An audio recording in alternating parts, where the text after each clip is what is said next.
디모데후서 2장 1절에서 4절까지 말씀인데요. 우리 다 같이 한 목소리로 이 네 구절을 함께 읽기를 원합니다. 우리 함께 읽겠습니다. 시작! 내 아들아, 그러므로 너는 그리스도 예수 안에 있는 은혜 가운데서 강하고 또 내가 많은 증인 앞에서 내게 들은 바를 충성된 사람들에게 부탁하라. 그들이 또 다른 사람들을 가르칠 수 있으리라. 너는 그리스도 예수의 좋은 병사로 나와 함께 고난을 받으라. 병사로 복무하는 자는 자기 생활에 얽매이는 자가 하나도 없나니 이는 병사로 모집한 자를 기쁘게 하려 함이라.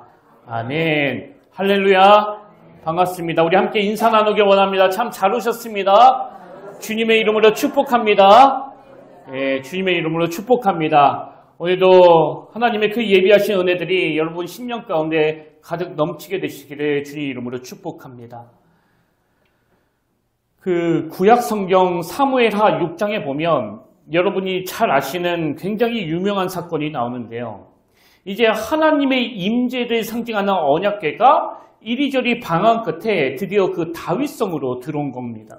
그래서 그 당시 왕이었던 다윗이 뭐 말로 다 할 수 없는 간격으로 왕의 체면이고 뭐고 너무나 격렬하게 춤을 추면서 막 기뻐하는데요.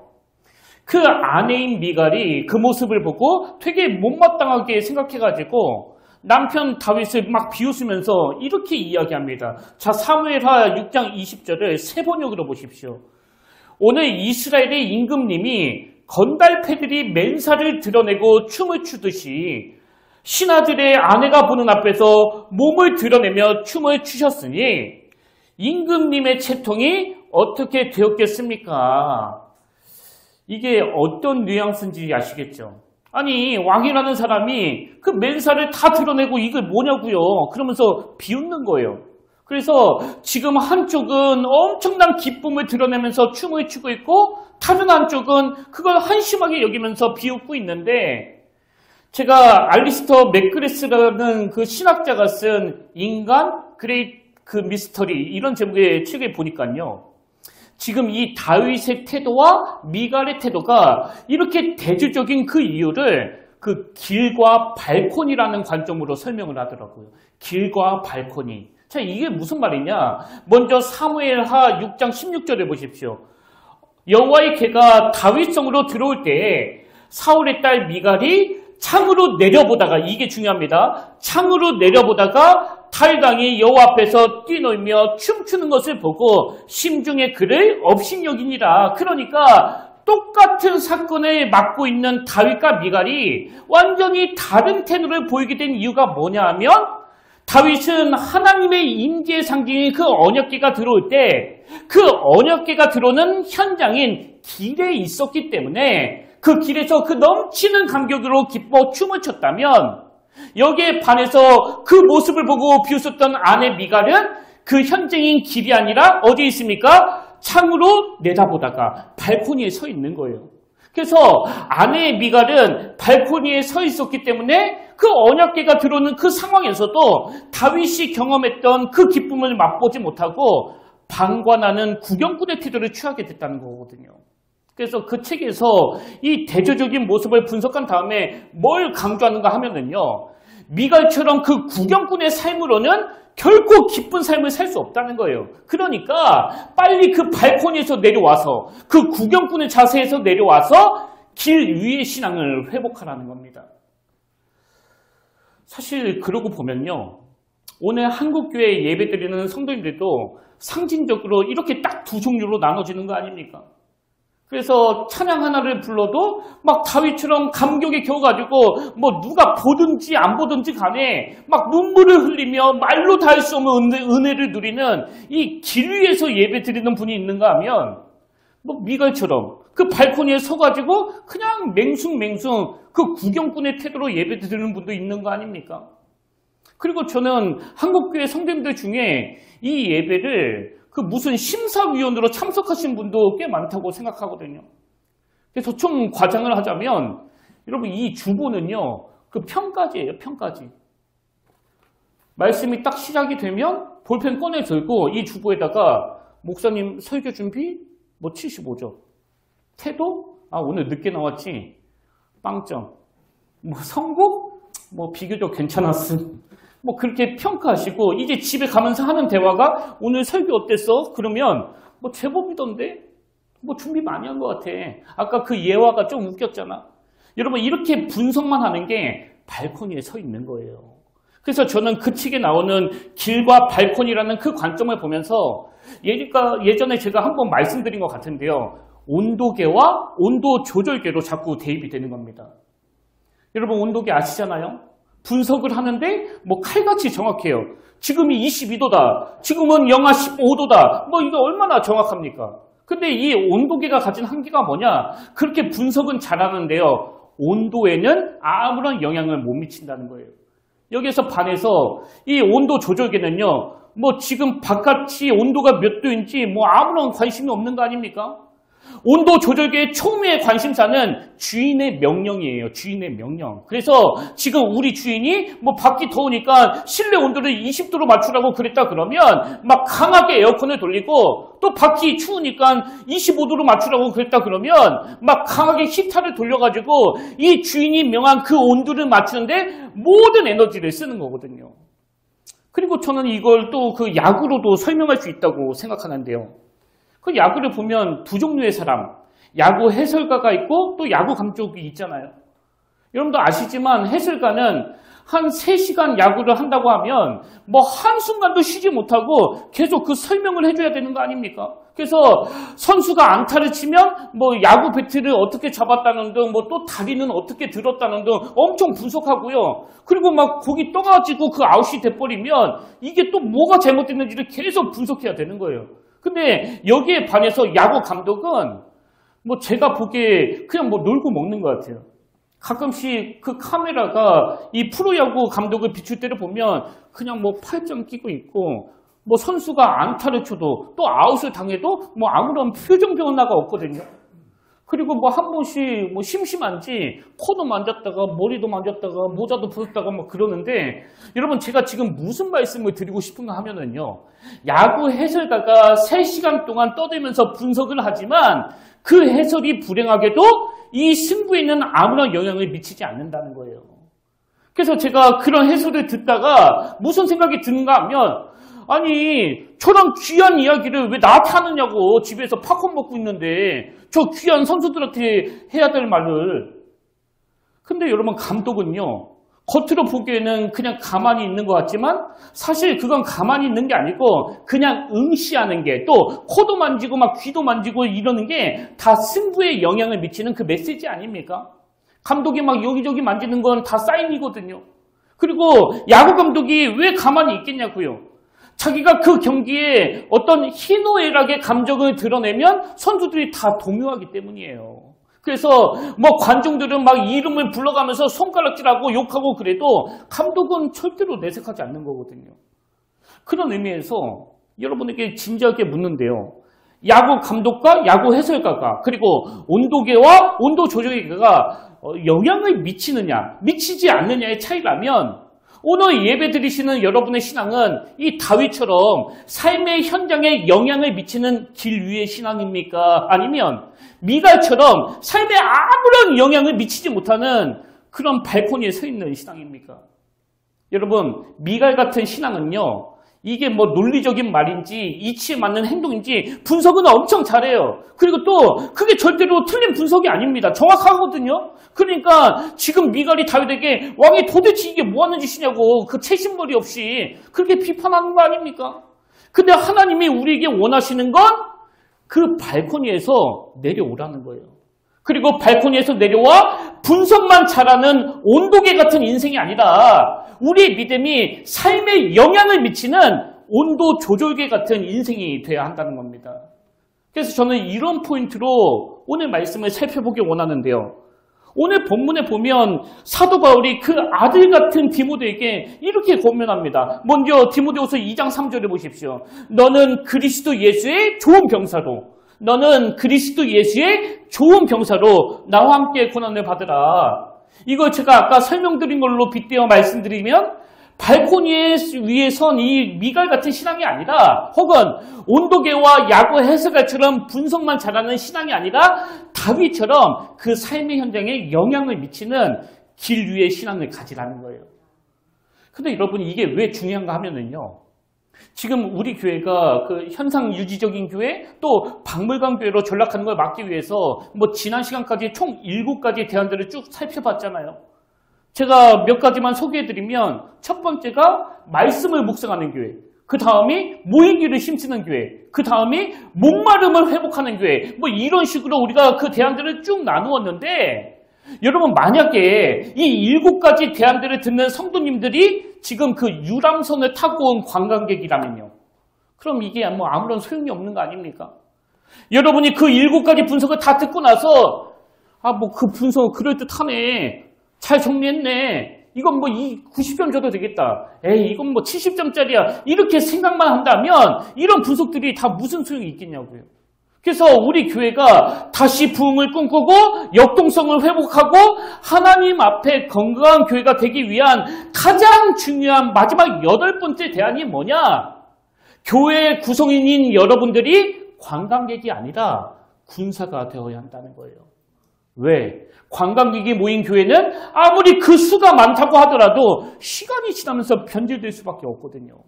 그래서 우리 교회가 단 10명이 모이더라도 성도님들 각자가 영적으로 무장한 강한 군사가 되어야 한다. 이게 앞에 7가지 대안들을 다 아우르는 가장 중요한 대안이라는 겁니다. 저는 여러분이 그 발코니에 서서 방관하는 구경꾼 미갈이 아니라 언약궤가 들어오는 그 삶의 현장에서 하나님의 임재를 경험하며 기뻐 춤추는 다윗 같은 인생이 될 때 우리 교회는 관광객만 모이는 박물관 교회가 되지도 않을 뿐더러 강한 군사들이 모여있는 군함이 될 줄로 믿습니다.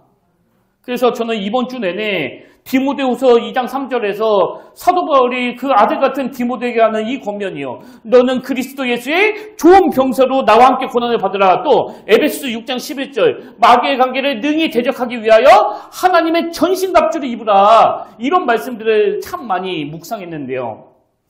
제가 어느 글에 보니까 제목이 이래요. 야성을 잃은 호랑이가 되지 마라. 이게 참 저에게 강렬하게 다가왔습니다. 여러분, 그 야성을 잃은 호랑이는 우리가 그 동물원에 가면 볼 수 있잖아요. 막 포효하면서 정글을 휘어잡는 그런 야성은 다 잃어버리고 그저 그 조련사가 던져주는 고깃덩어리만 관심을 갖고 막 시킨 대로만 하는 이게 그 야성을 잃어버린 호랑이 아닙니까? 그런가 하면 그 글에 또 이런 내용도 있더라고요. 닭에게서 부화한 독수리는 닭을 자기 어미로 알고 땅에 떨어진 모이나 쪼아대며 산다. 생각만 해도 그 모습이 참 초라하지 않습니까? 날개를 활짝 펴고 넓은 창공을 거닐던 이 독수리가 날개 다 접고 닭하고 막 경쟁하면서 땅에 떨어진 모이를 먼저 먹겠다고 쪼아대고 있는 그 모습이 얼마나 가련하냐고요. 그래서 저는 오늘 우리 모두가 무엇보다도 하나님의 강한 군사가 되기 위해서 또 동물원의 호랑이나 땅에 떨어진 모이나 쪼아대는 독수리가 되지 않기 위해서 이 야성을 회복해야 된다고 생각하는데요. 제가 이 야성, 이걸 국어사전에서 찾아보니까 이렇게 설명하더라고요. 자연 또는 본능 그대로의 거친 성질. 자연 또는 본능 그대로의 거친 성질. 그럼 예수 믿는 우리가 회복해야 될 이 영적인 야성이 뭐냐? 한마디로 말해서 하나님께서 지음받은 그 자들이, 그러니까 우리죠. 하나님께 지음받은 자들이 하나님이 주신 꿈을 이루기 위해서 거침없이 달려가고자 하는 우리 속에 내재된 본능이에요. 이 내재된 본능을 회복해야 된다는 겁니다. 성경에서 이 영적인 야성을 가지고 하나님이 주신 목표를 향해서 거침없이 달려갔던 그 대표적인 케이스가 바로 다윗인데요. 아까도 말씀드렸지만 다윗은 하나님의 임재를 상징하는 그 언약궤가 들어오니까 왕으로서 체면을 다 집어던지고 기뻐하며 춤추는 길 위의 신앙을 가지고 있었고, 그뿐만 아니라 이 다윗 내면에는 어릴 때부터 이 영적인 야성이 깊이 자리 잡고 있었습니다. 그래서 사무엘상 17장에 보면 여러분이 잘 아시는 사건 하나가 기록되고 있는데요. 다윗이 10대 때 그 아버지 심부름으로 형들에게 도시락을 주러 갔다가 막 길길이 날뛰면서 하나님을 조롱하고 하나님의 군대를 조롱하는 블레셋 장군 그 골리앗을 보게 된 겁니다. 그래서 뭐 왕부터 시작해가지고 모두가 막 부들부들 떨고 있는데 그 어린 다윗이 어떤 반응을 보이는가 하니까요. 자, 사무엘상 17장 26절에 보십시오. 이 할례받지 않는 블레셋 사람이 누구이기에 살아계시는 하나님의 군대를 모욕하겠느냐. 지금 하나님을 조롱하는 그 골리앗에 대하여 다윗 내면에 있던 그 본능 그대로의 거친 성질이 드러난 거예요. 막 거룩한 분노가 일어나는 겁니다. 그래서 다윗이 물맷돌 몇 개를 들고는 골리앗에게 거침없이 도전장을 내미는데요. 그 내용이 45절이에요. 다윗이 블레셋 사람에게 이르되 너는 칼과 창과 단창으로 내게 나아오거니와 나는 만군의 여호와의 이름 곧 내가 모욕하는 이스라엘 군대의 하나님의 이름으로 내게 나아가노라. 이게 바로 영적인 야성이에요. 제가 청년들한테 항상 강조했던 게 바로 이거거든요.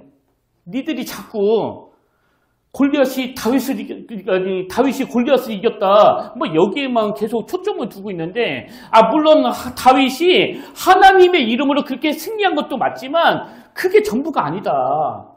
하나님이 이 말씀을 통해서 우리에게 요구하시는 건 바로 다윗이 가지고 있는 그 영적인 야성을 회복하라는 거다. 그런 의미에서 여러분은 어떠세요? 이 영적인 야성이 아직 살아 있습니까?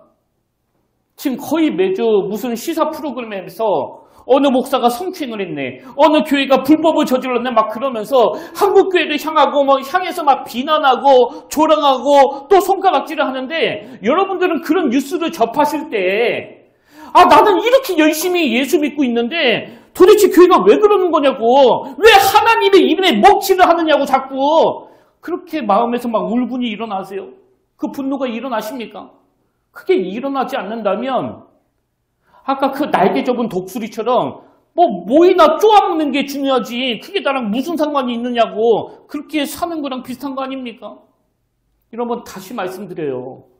형들의 도시락을 주러 온 이 다윗이 내 하나님을 조롱하는 그 골리앗을 보고 견딜 수 없는 분노를 가지게 된 건 다윗에게 이 영적인 야성이 있었기 때문이에요. 그래서 이 말씀에서 다윗이 골리앗을 이겼다는 그 결과보다도 더 중요한 건 다윗 손에는 그 물맷돌 몇 개밖에 없었지만 내가 하나님의 자녀라는 이 영적인 야성이 그 골리앗에게 도전장을 던지게 만들었다는 거예요. 이게 이 말씀의 포인트입니다. 저는 청년들에게 이런 이야기를 해주면서 종종 이렇게 물어요. 니들이 그 대학 입시 말고 하나님의 자녀로서 어떤 사명을 가지고 달려가다가 막 실패를 경험해서 그 쓰라린 눈물을 흘려본 적이 있느냐고. 그러면 대부분 청년들이 없다고 말해요. 왜? 안 될 것 같은 건 처음부터 시도를 안 했으니까. 뭐 하나님이야 뭐 조롱을 받든 안 받든 골리앗에게 대들었다가는 내가 죽을 걸 뻔히 아는데 왜 도전을 하냐고요. 내가 바보입니까? 그러면서 이 도전을 안 하는 거예요. 이게 야성을 잃어버린 그 호랑이의 모습이라는 겁니다. 그래서 저는 목회자가 된 이후로 저 자신에 대해서 두려워하는 게 하나 있는데요. 그게 뭐냐 하니까 저 스스로가 자기 연민에 빠지는 거예요. 저는 이게 제일 두렵거든요. 자기 연민, 이걸 국어사전에서 이렇게 설명합니다. 자기 자신을 불쌍하게 여기는 마음. 여러분 이게 뭐 긍정적인 의미가 아니잖아요. 솔직하게 고백하자면 제가 여기 평택교회에 와서 처음에는 뭐 능력도 부족하고 여러 가지 연약한 점이 많이 있다 보니까요.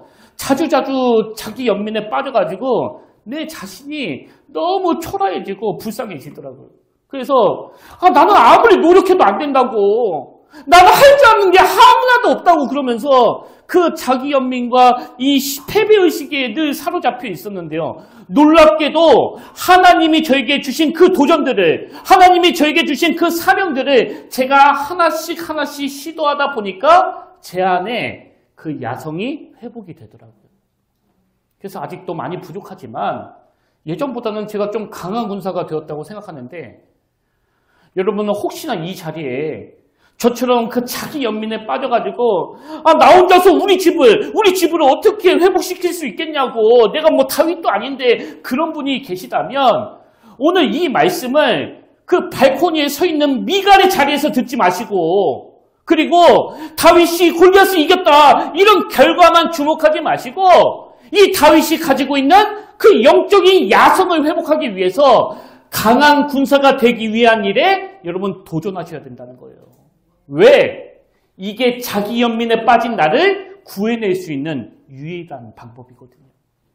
그래서 저는 오늘 저와 여러분이 하나님의 강한 군사가 되기 위해서 디모데후서 2장 1절에서 사도 바울이 그 아들 같은 디모데에게 던져주는 이 말씀이요. 내 아들아, 그러므로 너는 그리스도 예수 안에 있는 은혜 가운데서 강하고, 그리고 사명, 또 내가 많은 증인 앞에서 네게 드린 바를 충성된 사람들에게 부탁하라. 그들이 또 다른 사람들을 가르칠 수 있으리라. 그래서 결국은 3절, 너는 그리스도 예수의 좋은 병사로 나와 함께 고난을 받으라. 저는 우리의 모든 성도님들이 이제는 그 발코니에서 내려와 길 위에 신앙을 가지고 다윗처럼 골리앗 앞에 도전장을 던지는 이런 견딜 수 없는 야성이 회복되는 은혜가 오늘 이 예배 가운데 꼭 일어나게 되기를 바랍니다. 그런 의미에서 저는 본문을 중심으로 우리가 그리스도의 좋은 병사가 되기 위해서 꼭 기억해야 될 3가지 조건을 함께 나누고 싶은데요. 자, 그리스도의 좋은 병사가 되기 위한 그 첫 번째 조건이 뭐냐? 영적인 야성으로 찾아오는 고난을 피하지 않는 거예요. 영적인 야성으로 고난 피하지 않기. 자, 디모데후서 2장 3절을 무게중심을 바꿔서 다시 보십시오. 너는 그리스도 예수의 좋은 병사로 나와 함께 고난을 받으라. 여러분, 이게 사실 그 독특한 요구 아닙니까? 굉장히. 뭐 사도 바울이 디모데를 아끼듯이 저에게도 그 아끼는 후배가 있거든요. 그렇다고 제가 그 후배한테 이렇게 말한다면요. 나도 목회하면서 고생 지질나게 많이 했는데 너도 그 고생 똑같이 다 받았으면 좋겠다. 제가 만날 때마다 그런 이야기를 한다면 뭐 글쎄요. 저 찾아올까요? 아무도 안 올 거예요. 기분 나빠가지고. 근데 제가 이 바울의 말이 왜 힘이 있는가 보니까요. 여기에 중요한 전제가 뭐예요? 고난을 받는데 나와 함께 받자는 거예요. 나와 함께. 저는 여기에 굉장히 많은 메시지가 담겨져 있다고 생각하는데요. 다 아시지만 사도 바울은 예수 믿고 나서 그 삶 자체가 고난의 삶 아닙니까? 엄청난 고난을 겪었던 사람이거든요. 그래서 제가 이 바울이 어떤 고난을 겪었는지 뭐 성경에 나오는 한 포인트만 읽어드리려고 하는데, 자, 고린도후서 11장 23절부터 한번 보십시오. 내가 수고를 넘치도록 하고 옥에 갇히기도 더 많이 하고 매도 수없이 맞고 여러 번 죽을 뻔하였으니 유대인들에게 40에서 하나 감한매를 5번 맞았으며 3번 태창으로 맞고 1번 돌로 맞고 3번 파손하고 일주일을 깊은 바다에서 지냈으며 여러 번 여행하면서 강의 위험과 강도의 위험과 동족의 위험과 이방인의 위험과 시내의 위험과 광야의 위험과 바다의 위험과 거짓 형제들의 위협을 당하고 또 수고하며 애쓰고 여러 번 차지 못하고 줄이며 목마르고 여러 번 굶고 춥고 헐벗었노라. 한마디로 말해서 이 사도 바울은요, 예수 믿고 그 사명을 감당하는 과정에서 뭐 다윗처럼 물맷돌로 골리앗을 때려잡은 게 아니라 그 골리앗한테 거의 맞아 죽기 직전까지 간 사람이에요. 하나님으로부터 모든 종류의 그 고난을 다 받은 거 아닙니까? 그래서 저 같으면 제가 아끼는 후배한테 당연히 이렇게 말할 것 같아요. 나는 너무나 고생을 많이 했지만 당신은 안 그랬으면 좋겠다. 하나님의 은혜로 편안하게 목회했으면 좋겠다. 이게 인지상정이라고 생각하거든요. 근데 바울은 그 아들처럼 귀하게 여기는 디모데에게 나와 함께 이 고난을 받으라. 여러분, 이게 이해가 되세요? 저는 이 부분을 묵상하다가 저희 어머니가 떠올랐는데요.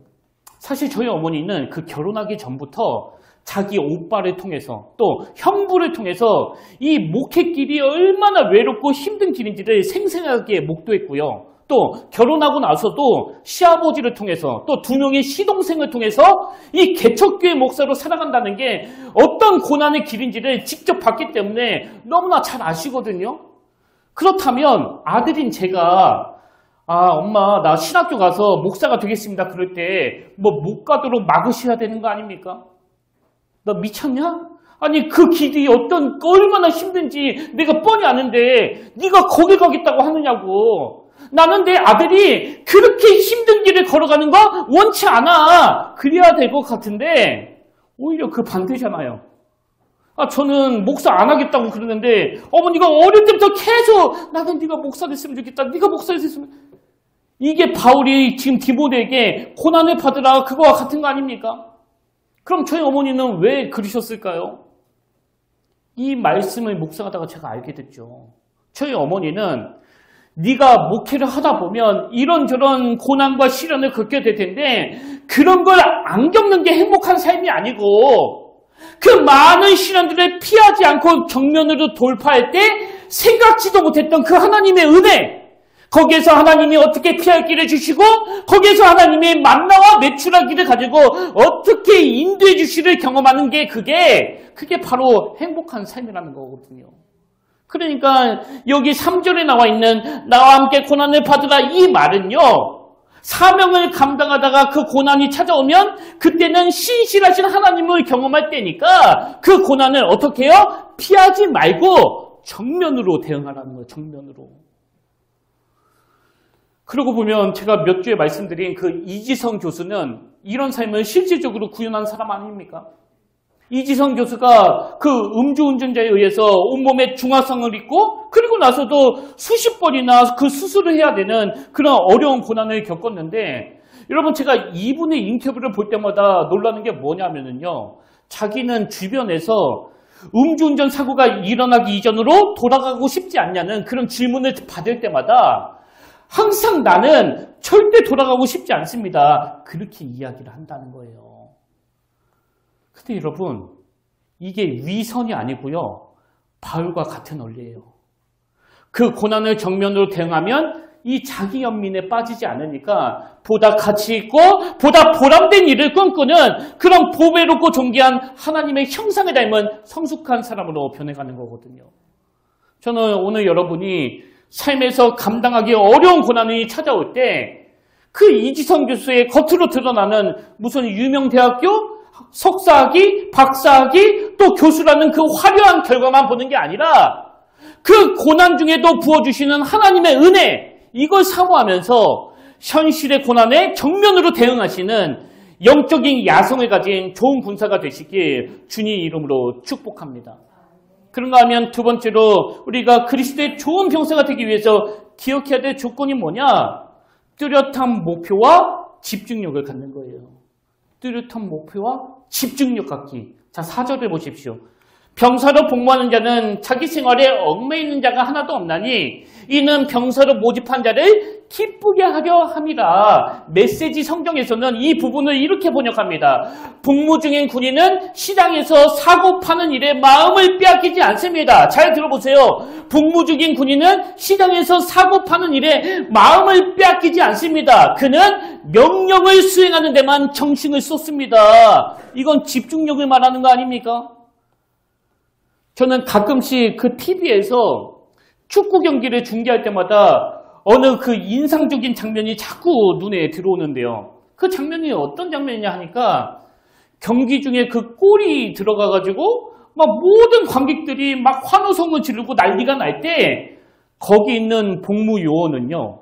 운동장 반대편에 서가지고 너무나 궁금할 텐데도 절대로 뒤를 돌아보지 않는 거예요. 왜 그럴까요? 그 요원은 관객으로 온 게 아니거든요. 주어진 임무가 있는 거 아닙니까? 그 관객들이 너무 기쁘다고 막 운동장으로 뛰어내려오면 그걸 통제해야 되니까 집중해서 몰두해서 주어진 임무에 최선을 다하는 거예요. 그런 의미에서 오늘 여러분은 하나님 군대의 병사로서 뭐에 집중하고 계세요? 저는 지금 이 시대에 우리 시선을 막 분산시키는 가장 무서운 골리앗이 그 스마트폰이라고 생각하거든요. 여러분 이 스마트폰이 뭐 우리를 그 괴물로 만드는 건 아니지만 우리의 집중력을 깨뜨리라고 임무를 받은 그 사단의 도구라는 걸 아셔야 돼요. 이건 뭐 그 나이에 국한된 문제가 아니지 않습니까? 제가 월요일날 도서관에 가서 공부하러 온 청년들을 유심히 보고 있으면요. 한 5분 있다가 스마트폰 보고 또 5분 있다가 또 스마트폰 보고 그러는데 여러분 그래가지고 이게 무슨 집중이 되겠냐고요. 다시 말씀드려요. 오늘 이 시대의 사단의 전략은 우리로 하여금 집중할 수 없게 만드는 거예요. 우리의 시선이 하나님을 향하지 못하도록 자꾸 그 시선을 분산시키는 겁니다. 그래서 우리가 정말 예수님께 배워야 되는 게 있는데 그게 히브리서 12장 2절이에요. 믿음의 주여 또 온전하게 하시는 이인 예수를 바라보자. 그 다음 보세요. 그는 그 앞에 있는 기쁨을 위하여 십자가를 참으사. 그는 그 앞에 있는 기쁨을 위하여 십자가를 참으사 부끄러움을 키치 아니하시더니. 여러분 여기 나오는 그는 그 앞에 있는 기쁨을, 이게 무슨 뜻이에요? 예수님에게는 그 인류를 구원해야 되는 사명이 있다는 거예요. 그러니까 그 기쁜 사명을 위하여 그 목표를 이루기 위해서 십자가에 몰입하시고 그 십자가에 집중하시는 거 아닙니까? 아무리 사단이 뭐 이 돌을 갖고 떡을 만들어 봐라. 그럼 사람들이 놀라워할 것이다. 또 이 높은 성전 꼭대기에서 한번 너 뛰어내려 봐라. 그럼 천사들도 너를 엄호하고 보호해 줄 것이다. 별의별 소리로 유혹을 해도 예수님은 이 십자가라는 뚜렷한 목표가 있으니까 그런데 신경 쓰지 않고 십자가를 향해서 가시는 거예요. 이 사명에 집중하시는 겁니다. 그래서 제가 어느 책에서 너무나 도전이 되는 문장 하나를 발견하고 그걸 노트에다가 적어놨는데 이런 글이에요. 눈 가리개를 하고 달리는 그 경주마처럼 나도 나아가고 싶다. 눈 가리개를 하고 달리는 경주마처럼 나도 나아가고 싶다. 여러분 주인이 왜 그 경주마에게 눈 가리개를 씌우는지 아시잖아요. 그 쓸데없는데 한눈 팔지 말라는 거 아닙니까? 그 목표만 바라보라는 거예요. 그래서 제가 오늘 설교 제목을 하나님께 목숨을 걸어라. 좀 이렇게 제가 강하게 정했는데요. 저는 정말 저와 여러분이 하나님을 내 아버지로 모시는 자녀들답게 견딜 수 없는 야성을 가지고 이 한 번뿐인 인생, 하나님이 원하시고 하나님이 바라신 일에 집중하고 몰입하시기를 바랍니다. 그런가 하면 마지막 세 번째로 우리가 그리스도의 좋은 병사가 되기 위해서 꼭 기억해야 될 게 하나 더 있는데요. 그게 뭐냐니까 고난이 찾아올 때 이 고난을 이겨낼 수 있는 힘의 근원이 어디에서 나오는지를 제대로 알아야 된다는 거예요. 자, 디모데후서 2장 1절을 다시 보십시오. 내 아들아, 그러므로 너는 그리스도 예수 안에 있는 은혜 가운데서 강하고, 지금 여기에는 은혜 가운데서 강하고 이렇게 표현해가지고 은혜 가운데서 강해라 이렇게 해석하기가 쉬운데요. 이걸 사실 헬라어로 보면 이건 수동태 명령형이에요. 수동태 명령형. 그래서 이 강하고가 아니라 강하여 지고예요. 강하여 지고. 내 스스로가 강해지는 게 아니고요. 그리스도가 주시는 그 힘으로 내가 강해지는 거예요. 사도 바울은 이 사실을 정확하게 알고 있었기 때문에 고린도후서 12장 10절에서 이런 고백을 하는 거 아닙니까? 그러므로 내가 그리스도를 위하여 약한 것들과 능력과 궁핍과 박해와 공고를 기뻐하노니, 그 다음 보세요. 이는 내가 약한 그때의 강함이라. 왜 약한 그때가 내게 강함이 된다고요?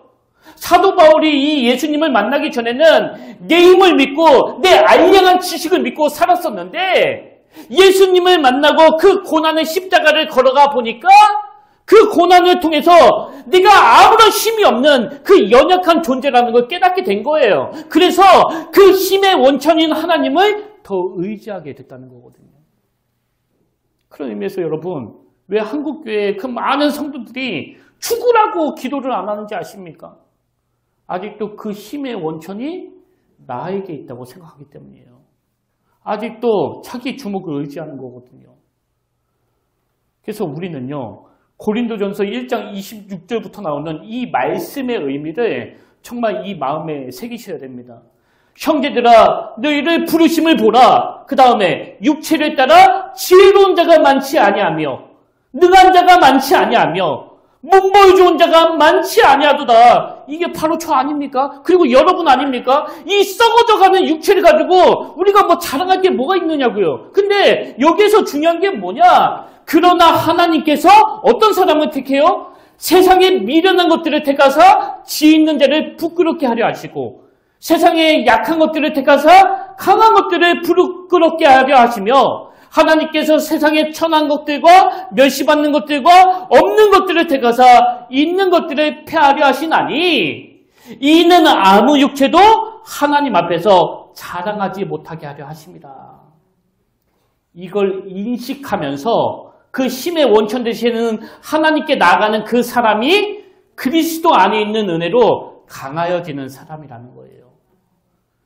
그래서 저는 오늘 우리가 이 연약한 것 때문에 여러분 내가 초라해질 필요도 없고요. 또 자기 연민에 빠질 필요도 없는 건 내가 약하면 약할수록 강함의 원천인 하나님을 더욱 의지하게 되기 때문입니다.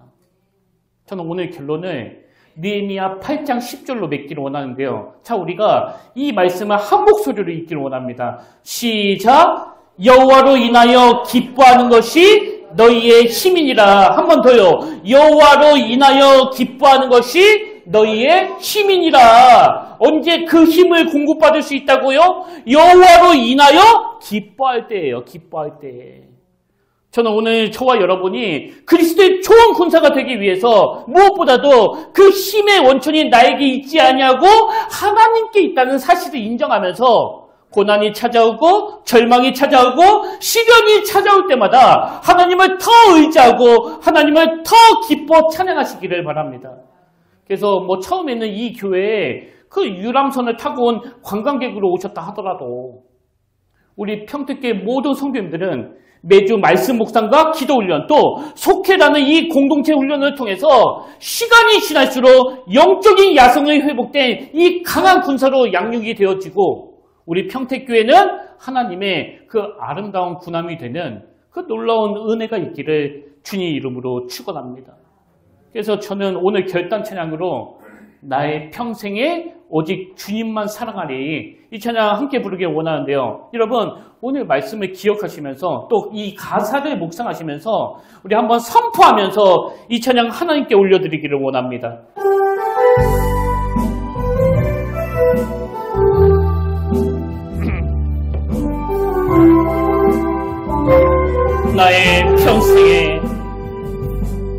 나의 평생에 오직 주님만 사랑하리 주님 뿐만에 아이와 같이 나의 일생에 많은 고통 찾아와도 주님과 함께 이길 수 있으리 주의 손 나를 붙드사 감당하림 주시네 주의 말씀 바른 길로 나를 인도하시네 하나님 나를 인도하소서 십자가의 길로만 가게 하소서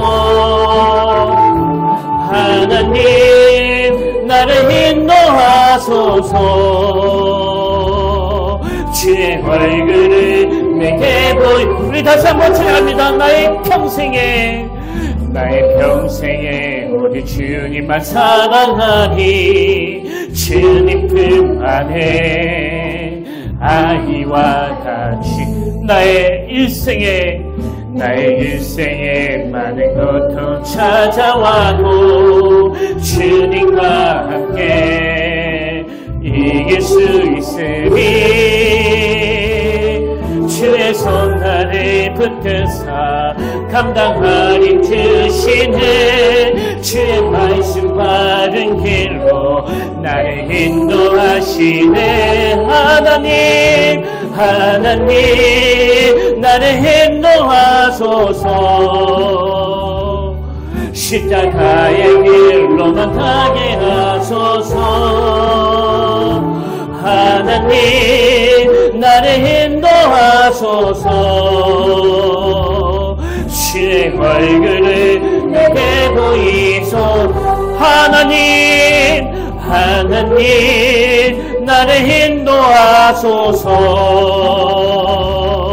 십자가의 길로만 가게 하소서 하나님 나를 인도하소서 주의 얼굴을 내게 보이소서. 아멘. 살아계신 하나님 아버지, 오늘 연약한 저희들을 자녀 삼아주시고 하나님의 꿈을 함께 꾸는 그 동역자로 불러주시니 감사드립니다.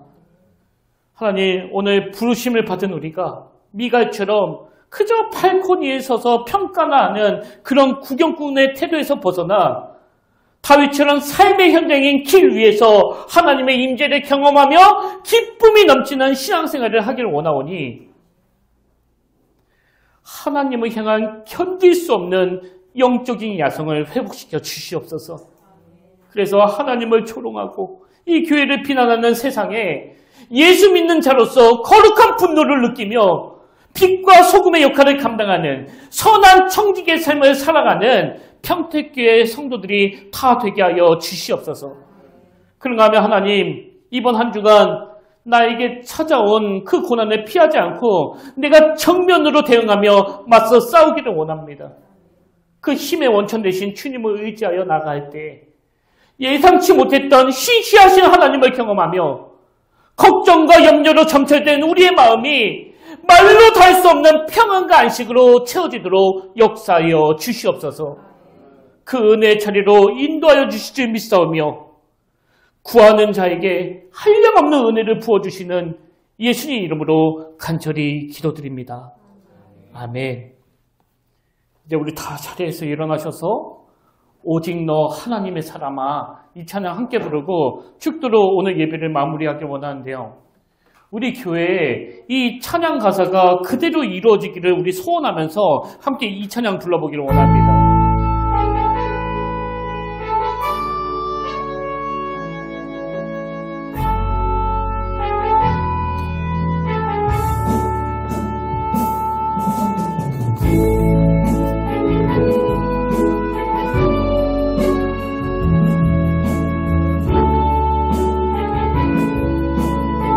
주가 세우신 이 교회, 주가 세우신 이 교회, 기도하는 소리가 온 하늘에 사무치네. 주가 부르신 이 교회, 찬양하는 소리가 온 하늘에 울려나네. 주의 고난을 위해 택하신 세대, 기도의 터전 위에 교회를 세워가니 죽어가는 이 세대를 위하여 우리 택하시고 세우셨네. 오직 너 하나님의 사랑과 믿음의 선한 싸움 싸워나가라. 복음의 전신 앞두이고서 주님의 기회에 비한 어떤 고난이 와도 나는 두렵지 않네. 주님 나와 함께 하시니 어떤 시련이 와도 주님 동행하시니 끝내 승리하리라. 오직 너 하나님의 사랑아 믿음의 선한 싸움 싸워나가라. 복음의 전신 앞두이고서 주님의 기회에 우리 다시 한번 찬양합니다. 주가 세우신 이 교회에 기도하는 소리가 온 하늘에 울부짖네. 주가 부르신 이 교회 찬양하는 소리 온 하늘에 온 하늘에 울려나네. 주의 고난을 위해 택하신 세대, 기도의 터전 위에 교회를 세워가니 죽어가는 이 세대를 위하여 우리 택하시고 세우셨네. 오직 너 하나님의 사람아, 믿음의 선한 싸움 싸워나가라. 복음의 전신 앞주이고서 주님의 길을 예비. 어떤 고난이 와도, 어떤 고난이 와도 나는 두렵지 않네. 주님 나와 함께 하시니, 어떤 시련이 와도 주님 동행하시니 끝내 승리하리라. 오직 너 하나님의 사람아, 믿음의 선한 싸움 싸워나가라. 복음의 전신 앞주이고서 주님의 길에 오직 너 하나님의 사람아, 오직 너 하나님의 사람아, 믿음의 선한 싸움 싸워나가라. 복음의 전신 앞주이고서 주님의 길을 예비하라.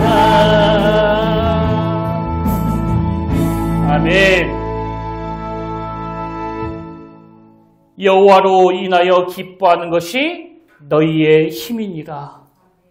여호와로 인하여 기뻐하는 것이 너희의 힘이니라. 하나님, 오늘 이 시대는 우리 다음 세대들이 미처 싹이 트기도 전에 짓밟아 버리는 시대입니다. 하나님과 하나님 나라에 집중하지 못하게 만드는 너무나 음란하고 악한 유혹들 앞에 우리 자녀들이, 우리 성도들이 여호와로 인하여 기뻐하는 것이 나에게 힘이 된다는 사실을 기억하게 하시고, 십자가 지신 예수 그리스도를 더 의지하고 더 집중할 수 있도록 은혜를 내려 주시옵소서. 그래서 수시로 찾아오는 그 고난 앞에 두려워하며 자기 연민에 빠지는 게 아니라 그리스도 예수 안에 있는 은혜로 우리의 믿음이 점점 강하여짐으로 말미암아 결국은 강한 군사가 되어 넉넉히 승리하는 잘 훈련된 믿음의 군사들이 모인 평택교회가 되게 하여 주시옵소서. 이번 한 주 우리 모두가 하나님이 원하시는 일에 믿음의 도전을 한번 시도할 것을 결단하기를 원합니다. 아버지, 잘 준비된 물맷돌 손에 들고 그렇게 두려움 없이 뚜벅뚜벅 발걸음을 옮기는 아름다운 한 주간이 되도록 인도하여 주시옵소서. 이제는 우리 주 예수 그리스도의 은혜와 하나님 아버지의 탐없는 사랑과 성령님의 감동, 감화, 위로, 교통, 충만하심의 역사가 오늘 주신 말씀 마음에 담고 예상치 못한 그 하나님의 놀라운 은혜들을 기대하며 삶에서 믿음의 도전을 하기로 다짐하며 예비하는 모든 주의 자녀들 머리 위에 지금부터 영원토록 함께 하시기를 간절히 축원하옵나이다.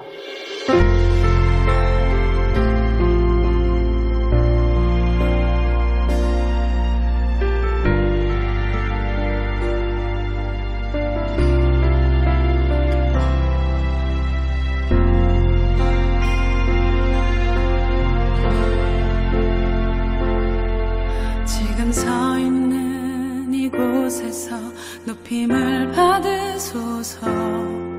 내가 밟는 땅 주님의 땅이니 하늘